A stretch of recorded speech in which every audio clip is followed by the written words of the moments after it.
Hello दोस्तों, नमस्कार। स्वागत है आपका हमारी आज की इस वीडियो में।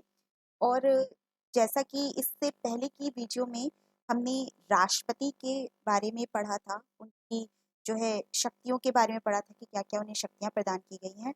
और आज हम उसी अनुच्छेद की ओर आगे बढ़ते हुए राष्ट्रपति पे जो हमारे 1-2 टॉपिक रह गए थे, एक अनुच्छेद रह गए थे, उस पे चर्चा करने के बाद आज हम उपराष्ट्रपति के विषय में पढ़ेंगे। तो आइए चलते हैं, हम पहले एक हमारा धन विधेयक है कि क्या होता है धन विधेयक, हम उस पे पहले चर्चा कर लेते हैं। तो क्या होता है हमारा धन विधेयक? कि धन विधेयक तो सबसे पहले आपको हम बता दें कि धन विधेयक जो है अनुच्छेद 110 के अंतर्गत आता है। ठीक है, धन विधेयक की जो परिभाषा होती है वो अनुच्छेद 110 के अंतर्गत आता है। और धन विधेयक होना या ना होना यह निर्णय कौन करता है? यह निर्णय करता है हमारा लोकसभा का अध्यक्ष। ठीक है, लोकसभा का अध्यक्ष ही तय करता है कौन सा धन विधेयक कहलाएगा या नहीं कहलाएगा। इसका निर्णय होता है जो है वो इसका अंतिम निर्णय होता है। ठीक, इस निर्णय को न्यायालय, सदन या राष्ट्रपति अस्वीकार नहीं करता है। जब राष्ट्रपति के समक्ष विधेयक को भेजा जाता है तब उस पर लोकसभा अध्यक्ष द्वारा धन विधेयक लिखा होता है। लोकसभा अध्यक्ष पर धन विधेयक लिख देता है। धन विधेयक केवल लोकसभा ही पेश किए जा सकते। धन विधेयक को कौन पेश करता है? केवल लोकसभा के द्वारा ही इसे पेश किया जा सकता है। और लोकसभा के पास होने के बाद ही धन विधेयक को राज्यसभा भेजा जाता है, यानी कि पहले लोकसभा उसके बाद राज्यसभा में भेजा जाता है। राज्यसभा धन विधेयक को ना तो अस्वीकार कर सकती है और ना ही उसमें कोई संशोधन कर सकती है। वह कुछ सिफारिशों के साथ ही इसे भेज सकती है। वह विधेयक की प्राप्ति 14 दिन के भीतर विधेयक को लौटा देती है। ठीक है, और लोकसभा राज्यसभा की सिफारिशों को स्वीकार या अस्वीकार कर सकती है। जो राज्यसभा की सिफारिशें हैं उसको लोकसभा ही स्वीकारेगी या अस्वीकारेगी। यदि धन विधेयक को राज्यसभा में 14 दिन के भीतर लोकसभा को नहीं लौटाया जाता है तो वह दोनों सदन में पारित समझा जाएगा अनुच्छेद 109 के तहत। ठीक, अगर प्रश्न करता है कि इसे पारित करने के विषय में बात की जाए तो आप बताएंगे अनुच्छेद 109। लेकिन यदि अगर इसकी परिभाषा की बात की जाए, अगर इसकी परिभाषा की बात की जाए तो आप बताएंगे अनुच्छेद 110 के अंदर। देखिए, धन विधेयक को हम इंग्लिश में क्या कहते हैं? मनी बिल कहते हैं ना, मनी बिल। तो मनी बिल से एम उठाया। ठीक, मनी बिल। ठीक, तो इसका अनुच्छेद याद करने का सबसे अच्छा तरीका यही है कि मनी से मनी बिल से एम और ओ उठा लिया। ठीक है, मनी से। ठीक, और उसके बाद आप क्या करिए? कुछ नहीं, इस मनी से आप इस एम को जो है यहाँ से हटा दीजिए। ठीक, यानी कि मनी से एम को यहाँ से थोड़ा सा इरेज कर दीजिए तो आपका इजी से आपको याद रहेगा कि मनी बिल होता क्या है। ठीक है, मनी बिल ऐसे मनी इंग्लिश में से मनी बिल कहते हैं। धन विधेयक हमारा होता है मनी बिल। ठीक, तो मनी का एम ले लीजिए और ओ ले लीजिए और इस एम को बीच से गायब कर दीजिए। तो देखिए 1110 हो गया। इसका अनुच्छेद है 11110।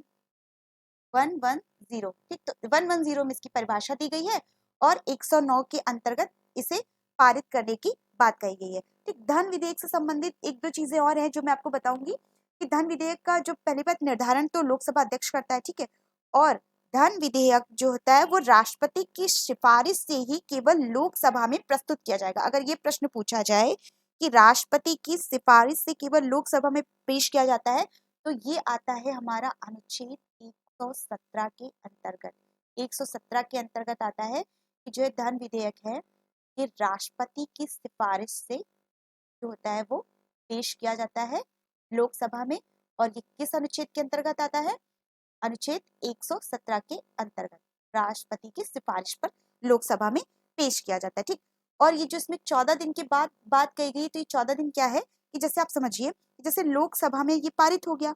ठीक है, फिर धन विधेयक को राज्यसभा भेजा जाता है। ठीक, अगर राज्यसभा क्या करे, अधिक से अधिक सिर्फ 14 दिन तक रोक सकती है इस बिल को। ठीक है, 14 दिन तक रोक सकती है और 14 दिन के अंदर भी यदि वो कोई निर्णय नहीं देती है अपना तो क्या होता है, ये लोकसभा में अपने आप ही ये पारित, ये दोनों सदनों में पारित समझा जाता है। ठीक है, लेकिन पहले अगर आपसे प्रश्न किया जाए कि धन विधेयक सबसे पहले कहाँ पारित होता है तो आप बताएंगे धन विधेयक सबसे पहले लोकसभा में पारित होता है। अगर राज्यसभा जो है इस पर अपनी कोई स्वीकृति ना दे, 14 दिन तक वो केवल रख सकती है, तो ये दोनों सदन में पारित माना जाता है। ठीक है, और क्या होता है, राष्ट्रपति की अनुमति के बिना इसे पारित नहीं किया जा सकता। ठीक, इसके लिए राष्ट्रपति की अनुमति लेना बहुत ही जरूरी होता है। ठीक, तो एक तो ये विधेयक हो गया हमारा धन विधेयक।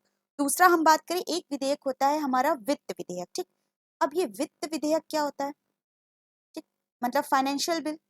ठीक, वित्त विधेयक की अगर हम बात करें तो वित्त विधेयक की जो चर्चा की जाती है वो आता है, आप ये समझ लीजिए कि वित्त विधेयक होता है कि इसमें वित्तीय मामले इसमें आते हैं इसके अंतर्गत। ठीक है, इसके अंतर्गत वित्तीय मामलों का वर्णन किया जाता है। और जो हमारा जो वित्त विधेयक होता है, ये समझ लीजिए कि जो धन विधेयक जो होता है वित्त विधेयक हो सकता है, किंतु जो प्रत्येक वित्त विधेयक होता है वो धन विधेयक नहीं हो सकता है।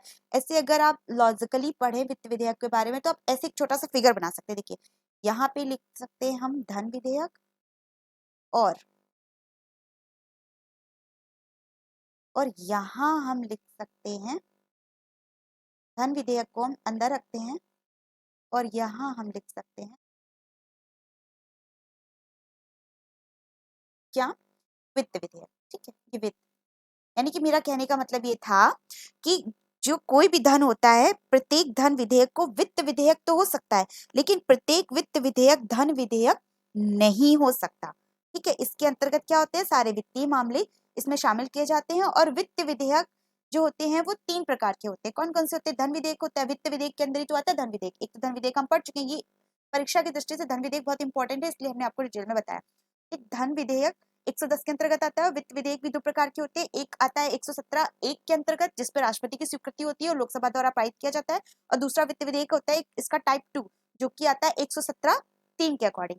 ठीक, तो जो दूसरा वाला क्या होता है कि साधारण विधेयक के समान सारी शक्तियां राज्य सभा को प्राप्त नहीं होती। जो साधारण विधेयक में जो शक्तियां प्राप्त होती है राज्यसभा को, वो नहीं आती। ठीक, तो इतना डीप आपसे नहीं पूछा जाएगा, आपसे धन विधेयक के बारे में पूछा जाएगा जो कि इंपॉर्टेंट था, इसके बारे में हमने आपको चर्चा कर दी, बता दिया। अब हम आगे बढ़ते हैं हमारे भारत के उपराष्ट्रपति की तरफ। ठीक है, भारत के उपराष्ट्रपति की तरफ। तो सबसे पहले तो हम ये बात करते हैं कि भारत के उपराष्ट्रपति का उल्लेख किस अनुच्छेद के अंतर्गत किया जाता है। तो आप बताएंगे जो हमारे भारत के राष्ट्रपति का जो उल्लेख होता है वो अनुच्छेद 63 के अंतर्गत किया जाता है, 63। इसको याद करने का सबसे अच्छा तरीका है, आप याद रखिए क्षेत्र। ठीक, आप याद रखिए उपराष्ट्रपति क्षेत्र, क्षेत्र याद रखना। रखा आपने तो क्षेत्र, छा छा बोला ना, छा से 6 और त्र से हो गया 3, तो उप क्षेत्र, आप क्षेत्र याद रखेंगे तो अनुच्छेद आपको अपने आप ही याद रहेगा। ठीक है, उपराष्ट्रपति के विषय में क्षेत्र याद रखिएगा। तो क्या कहता है हमारा अनुच्छेद 63 उपराष्ट्रपति के बारे में, वाइस प्रेसिडेंट के बारे में? तो संविधान के अनुसार भारत का एक राष्ट्रपति होगा। उपराष्ट्रपति का निर्वाचन संसद के दोनों सदनों संयुक्त बैठक में गुप्त मतदान द्वारा, एकल हस्तांतरणीय मतदान द्वारा होता है, और वही जो उपराष्ट्रपति होता है वो पद के लिए निर्वाचित किया जाता है। ठीक है, उपराष्ट्रपति के बारे में हम ये कह सकते हैं कि जो है उसका जो मतदान होता है वो गुप्त रखा जाता है। ठीक, और उसके अंतर्गत किया जाता है। उपराष्ट्रपति बनने के लिए क्या क्या अर्हताएं होनी चाहिए, हमारे पास क्या क्या होनी चाहिए, मतलब किस पद के लिए, उपराष्ट्रपति पद के लिए? ठीक, तो सबसे पहले तो भारत का नागरिक होना अनिवार्य है। दूसरा अगर हम बात करें तो 35 वर्ष की आयु वो पूर्ण कर चुका हो। तीसरी बात करें तो वो राज्यसभा की सदस्यता की योग्यता रखता हो।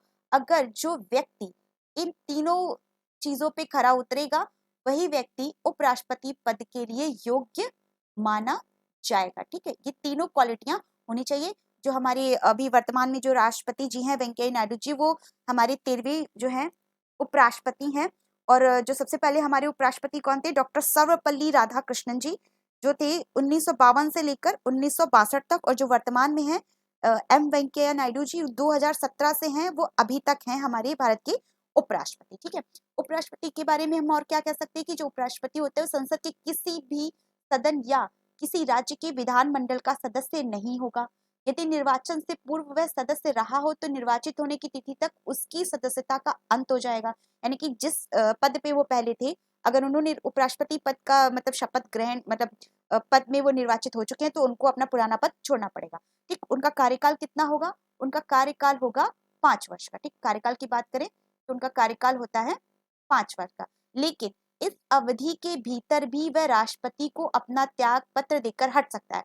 अगर वो चाहे अपने पद से हटना चाहे तो अपने राष्ट्रपति को अपना त्यागपत्र दे सकता है, और राज्यसभा के सदस्यों द्वारा बहुमत से ही स्वीकृत प्राप्त के द्वारा, जिसे लोकसभा ने स्वीकार कर लिया हो, मतलब बहुमत राज्यसभा का भी हो और जिन्हें जो है लोकसभा ने भी स्वीकृत कर लिया हो, ठीक है। और ऐसी सूचना कितने दिन पहले देनी चाहिए? 14 दिन पहले देनी चाहिए, ठीक है। ये मान लीजिए उनकी योग्यताएं कितनी है? नागरिक, 35 वर्ष की आयु और राज्यसभा के सदस्यों द्वारा निर्वाचित होना चाहिए, ठीक है। दूसरी बात अगर हम बात करें निर्वाचन कैसे होता है, इनके निर्वाचन के लिए संसद के दोनों सदनों के, हाँ एक चीज याद रखिएगा कि जब हमने राष्ट्रपति के बारे में पढ़ा था तो राष्ट्रपति में क्या था कि केवल निर्वाचित सदस्यों को लिया जाता है, लेकिन अगर हम वाइस प्रेसिडेंट की बात करें तो इनके अंतर्गत दोनों सदनों के निर्वाचित सदस्य भी शामिल होते हैं और मनोनीत सदस्य भी शामिल किए जाते हैं, जबकि राष्ट्रपति पद के लिए सिर्फ निर्वाचित सदस्यों को ही लिया गया था, मनोनीत सदस्य उसके अंतर्गत नहीं आते थे, ठीक है। और अनुपातिक प्रतिनिधि पद्धति के द्वारा ही एकल संक्रमणीयता के आधार पर इनका गुप्त मतदान के तहत इनका जो होता है निर्वाचन होता है, ठीक है। और 5 वर्ष तक के लिए होता है, ठीक। पद ग्रहण किया जैसे ही उस पद ग्रहण करने की तारीख से जोड़कर जो 5 वर्ष बनते हैं तब तक उनका जो होता है वो होता है, ठीक। लेकिन इसकी सूचना 14 दिन पूर्व देनी चाहिए। अगर उन्हें अपने पद से हटना है तो 14 दिन पूर्व उन्हें सूचना देनी पड़ेगी। अच्छा, इन्हें अपने पद से हटने के भी 3 चीज होते हैं कारण। क्या होती हैं वो 3? कब कब ये पद से हट सकते हैं अपने? या तो वो क्या करें, या तो उपराष्ट्रपति की मृत्यु हो जाए, अगर इनकी मृत्यु हो गई तो पद से हट जाएंगे ये। दूसरी कौन सी कंडीशन होती है? दूसरी कंडीशन ये होती है कि ये अपना स्वेच्छा से त्याग पत्र दे दे, खुद ही पद से हट जाए, उनका मन हो अपनी स्वेच्छा से ही त्याग पत्र दे सकते हैं। पर किसे देंगे त्याग पत्र? अपना राष्ट्रपति को। राष्ट्रपति को अपना त्याग पत्र दे करके स्वेच्छा से ही अपने पद से हट सकते हैं। और तीसरी कंडीशन क्या हो सकती है? तीसरी कंडीशन ये होती है कि राज्यसभा के जो सदस्य हैं उनका बहुमत अगर इन्हें ना मिले तो भी हट सकते हैं, ठीक है। अगर राज्यसभा से इन्हें बहुमत ना मिले, ठीक है, और लोकसभा भी इस पर सहमत हो तो भी ये अपने पद से हट सकते हैं, ठीक है। पहली तो मृत्यु पर, स्वेच्छा से, और इनका जो है पारित ना होने पर, ठीक है। और क्या होता है कि 1999 के एक अधिनियम के अनुसार राज्यसभा का सभापति होता है, ठीक। ये राज्यसभा के सभापति होते हैं। ये किस अनुच्छेद के अंतर्गत आता है? अनुच्छेद 64 के अंतर्गत ये राज्यसभा के सभापति होते हैं, ठीक है। अगर बात करें कि सभापति का उल्लेख किस अनुच्छेद के अंतर्गत आता है तो आप बताएंगे कि पदेन सभापति का जो होता है अनुच्छेद 64 के अंतर्गत आता है, ठीक है। और एक चीज और है कि अगर, ठीक है, राष्ट्रपति के कृत्यों का निर्वहन कर के दौरान अगर राष्ट्रपति पद का ये त्याग कर देते, ठीक, राज्यसभा के सभापति के कर्तव्यों का पालन नहीं, अगर मान लीजिए किसी कारणवश राष्ट्रपति मौजूद नहीं है, ठीक है, राष्ट्रपति के मौजूद ना रहने पर इनके कृत्यों का पालन कौन करेगा? इनके कृत्यों का पालन करेंगे हमारे उपराष्ट्रपति।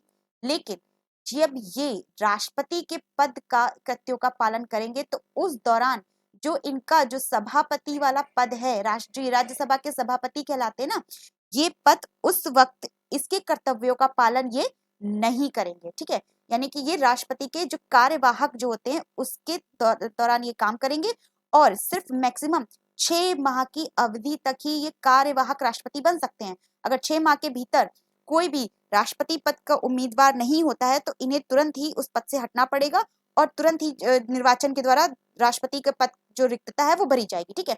और हाँ, एक बात और समझ लीजिए कि जो इन्हें वेतन प्राप्त होता है वो उपराष्ट्रपति के पद का वेतन नहीं मिलता। इन्हें जो वेतन मिलता है ना वो राज्यसभा के सभापति होने का ही वेतन मिलता है। इनका वेतन होता है 4 लाख रुपए प्रति माह। इन्हें 4 लाख रुपए पर मंथ जो मिलता है वो राज्यसभा के सभापति होने के नाते ही मिलता है, ना कि उपराष्ट्रपति पद होने के नाते, ठीक है। और जो उपराष्ट्रपति का पद है इसका जो है वो कहाँ से लिया गया? उपराष्ट्रपति का पद आपको हमने शुरुआत में बताया था ना, शुरुआत की वीडियो में, कि जो उपराष्ट्रपति का पद कहाँ से लिया गया है? जो उपराष्ट्रपति का पद हमारा लिया गया है संयुक्त राज्य अमेरिका यानी कि यूएसए से लिया गया है, ठीक है। तो ये रही उपराष्ट्रपति से संबंधित चीजें कि उनका कैसे निर्वाचन होता है, क्या प्रक्रिया है। अब आगे पढ़ते हैं कि उनके कृत्य क्या है, उनके अधिकार क्या है, कौन कौन से उन्हें राइट्स दिए गए हैं, ठीक है। क्या है? उपराष्ट्रपति राज्यसभा का पदेन सभापति होता है अनुच्छेद 64 के अनुसार, ठीक है। उससे सभापति के सभी अधिकार दिए जाते हैं। राज्यसभा में मतदान के समय दोनों पक्ष बराबर मत होने चाहिए, जिसे निर्णायक मत का अधिकार है, लेकिन वह सामान्य सदस्यों की भांति साधारण मतदान नहीं कर सकता। ठीक है, इन्हें दोनों मत बराबर होने चाहिए, राज्यसभा के भी लोकसभा के भी। ठीक है, इसके अतिरिक्त जब राष्ट्रपति का पद किसी कारण रिक्त हो जाए, तब नव निर्वाचित राष्ट्रपति के पद ग्रहण करने के पूर्व राष्ट्रपति को ही राष्ट्रपति के रूप में कार्य करना पड़ता है। ठीक है, राष्ट्रपति के रूप में कार्य करना पड़ता है। जब राष्ट्रपति बीमार या अनुपस्थित होने के कारण अपना काम असमर्थ हो, तो वो जो वाइस प्रेसिडेंट होते हैं हमारे उपराष्ट्रपति, वही पदभार संभालते हैं। अभी हम आपको इस विषय में बता भी चुके हैं। ठीक है, लेकिन 6 माह के भीतर ही ये कार्यवाहक जो उपराष्ट्रपति बन सकते हैं, उसके बाद नहीं। ठीक, उदाहरण के लिए हम आपको इसमें है कि जुलाई 1961 में भारत के तत्कालीन राष्ट्रपति स्वर्गीय डॉक्टर राजेंद्र प्रसाद जी बीमार पड़ गए थे। तब उपराष्ट्रपति ने ही उनका कार्यभार संभाला था। राष्ट्रपति के स्थानापन्न के रूप में कार्यकाल तक के लिए उपराष्ट्रपति को राष्ट्रपति का ही वेतन भत्ता सुविधाएं मिलती हैं। वो काम भले ही जो मतलब कर रहे हो राष्ट्रपति का पद उन्होंने धारण किया हो कुछ समय के लिए, लेकिन जो उन्हें वेतन मिल रहा है ना, वो राष्ट्रपति का ही जो है वेतन व अन्य सुविधाएं, उपराष्ट्रपति को राष्ट्रपति का ही वेतन भत्ता और अन्य सुविधाएं मिलती हैं।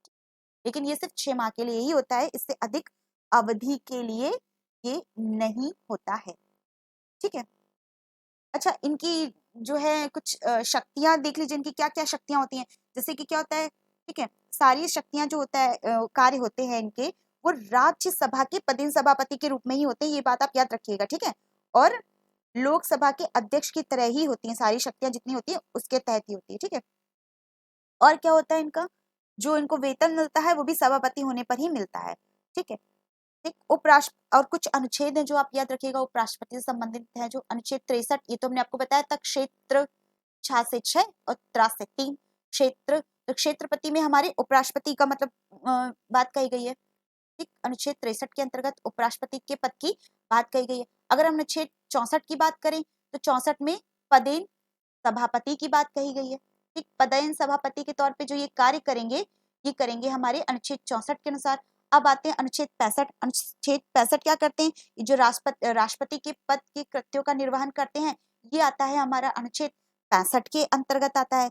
ठीक है, ये इंपॉर्टेंट अनुच्छेद थे। ठीक है, और क्या है, शपथ ग्रहण के विषय में अगर बात करें तो शपथ राष्ट्रपति दिलाते हैं, किस अनुच्छेद के अंतर्गत आता है हमारा शपथ, अनुच्छेद 69 के अंतर्गत आता है, 69 के तहत। ठीक है, तो ये इनका शपथ ग्रहण का हो गया एक पद। ठीक, और क्या इंपॉर्टेंट पॉइंट है, इतने ही इंपॉर्टेंट है अनुच्छेद जो ज्यादातर पूछे जाते हैं।